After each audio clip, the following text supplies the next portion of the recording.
Good day and welcome to Scenario 3, Nestle Solution and Proposal by Figilem Caesar. Executive Summary. As a starting point, we must identify the problem. The pandemic has brought traditional working spaces, environment, and conditions under review.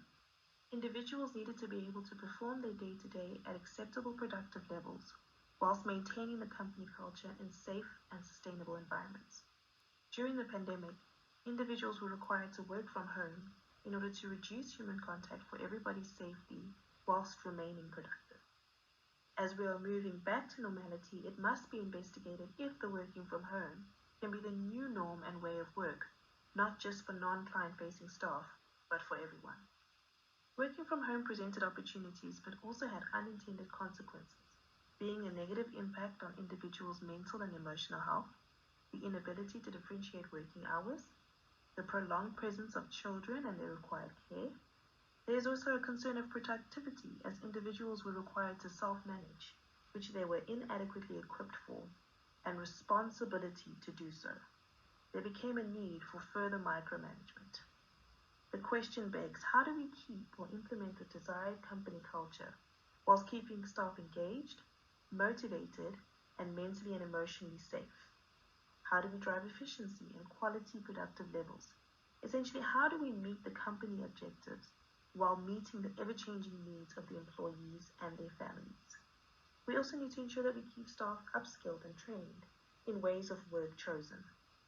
How do we deliver excellent client service and make sure that these ways of work does not negatively impact the client experience as the client's ways of work also change?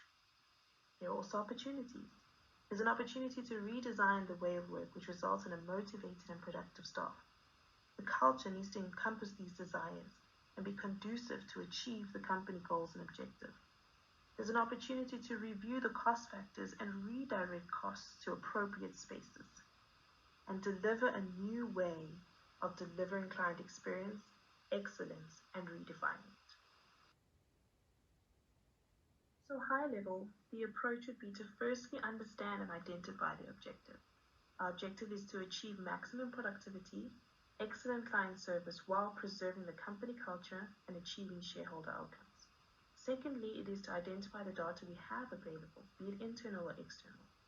Here we can introduce surveys for staff and clients for their inputs and sentiments, do comparisons of other companies who have instituted different ways of work and what their outcomes have been. Thirdly, from the data available and retrieved, how do we enable the desired objective? We need to research implementation based on which ways of work services the desired outcome. And lastly, measures of continuous success after implementation of the ethical and sustainable plan.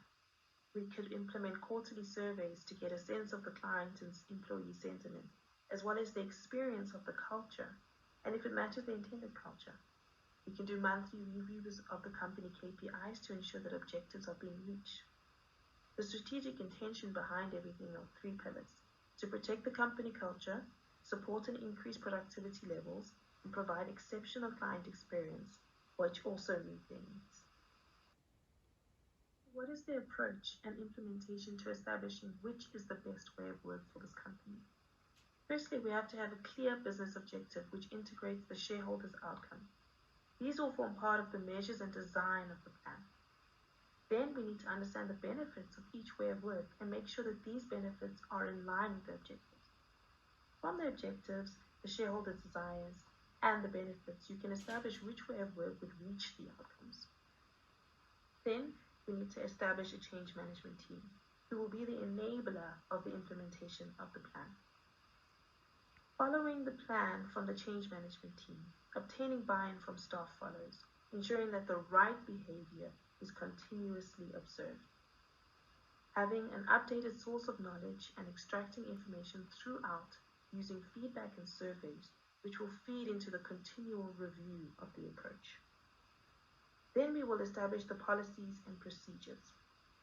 These are the policies and procedures which must be followed within the different ways of work chosen. These are updated and derived from data, knowledge, and reviewed information.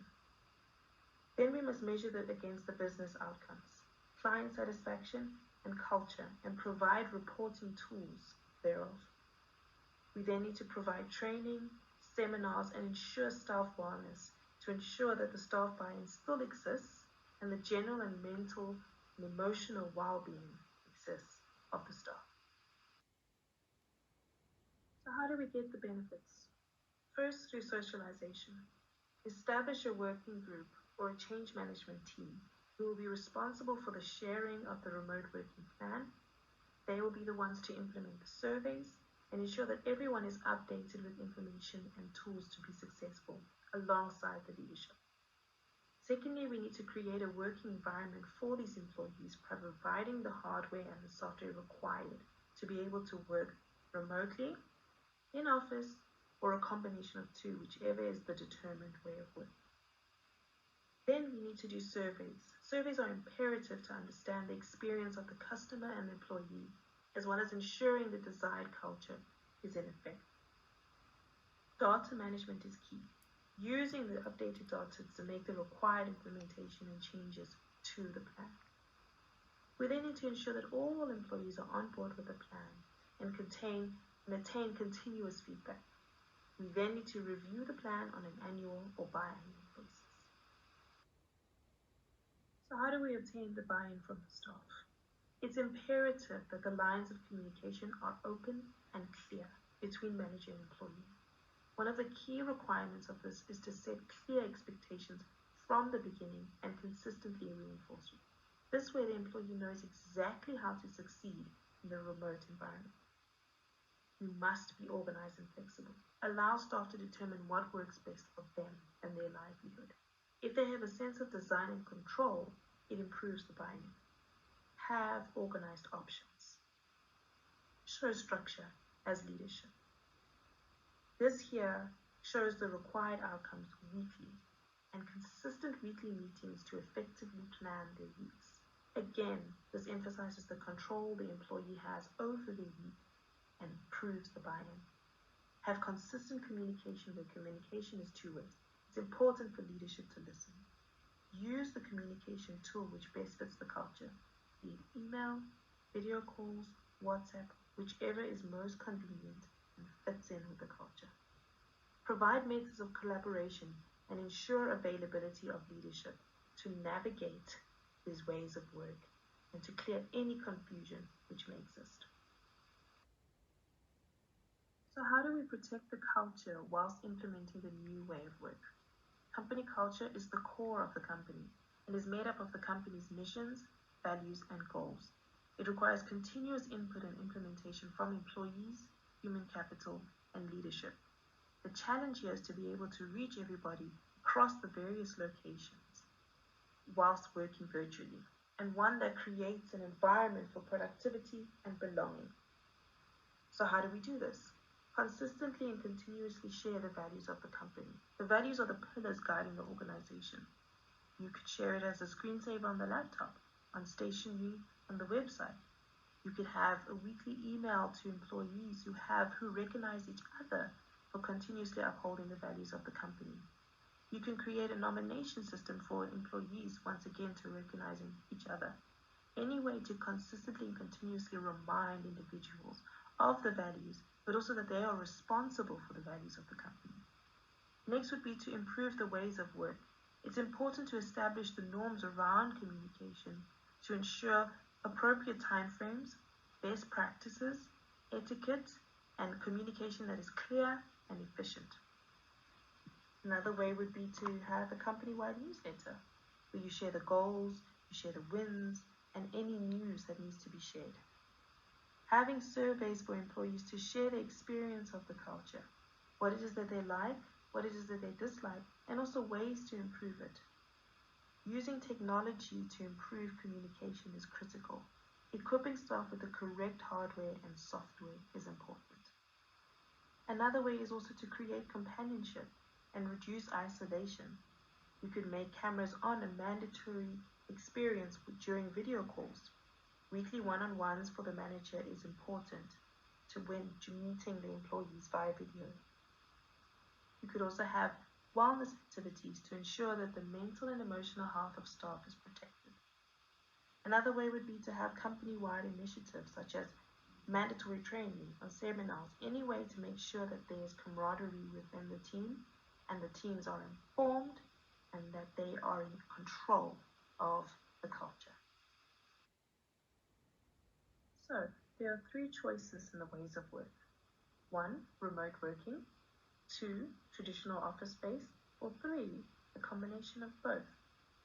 Here we will distinguish the benefits of the two between remote working and traditional office, and ultimately form the combination of the two being the third option.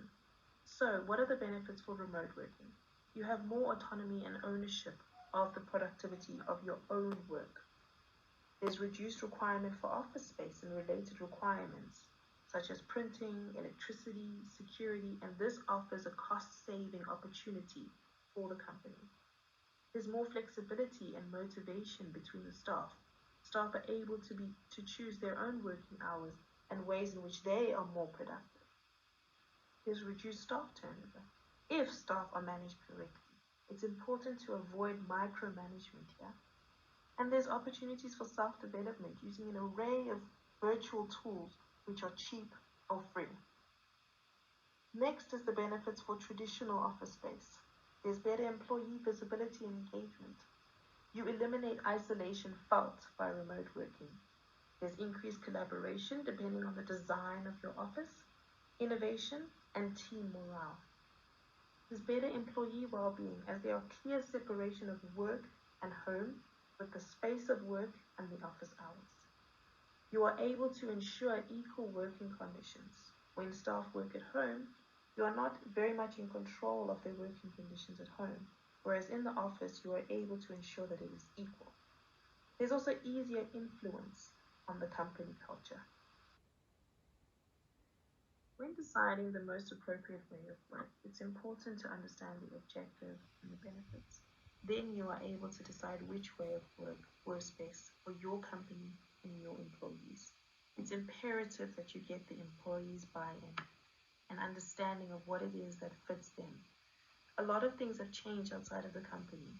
Employees' home life, as well as clients' home life.